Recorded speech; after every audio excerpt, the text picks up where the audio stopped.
அனைவருக்கும் வணக்கம். சிங்கத்தின் பங்கு. ஒரு காட்டில் எல்லா விலங்கும் ஒன்றா கூடி ஒரு யோசனை சொல்லுது.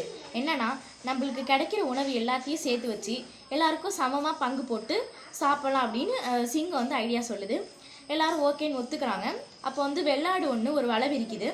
அதில் நல்லா கொளுத்த மான் ஒன்று மாட்டிக்குது. அதை 4 பங்காக பிரிக்குது சிங்கம். பிரிச்சுட்டு அது என்ன பண்ணுதுன்னா, அதில் நல்ல ஒரு பீஸாக இருந்ததை தூக்கிக்கிட்டு, நான் காட்டோட சிங்கம், நான் தான் ராஜா, அதனால இது எனக்கு தான் அப்படின்னு சொன்னிச்சு. அடுத்து இன்னொரு பீஸ் எடுத்துக்கிட்டு, நான் தான் ரொம்ப புத்திசாலி, நான் தான் ரொம்ப தைரியவான், இங்கே அப்படிலாம் யாருமே கிடையாது, அதனால இந்த 2வது பீஸும் எனக்கு தான் அப்படின்னு சொல்லிச்சு.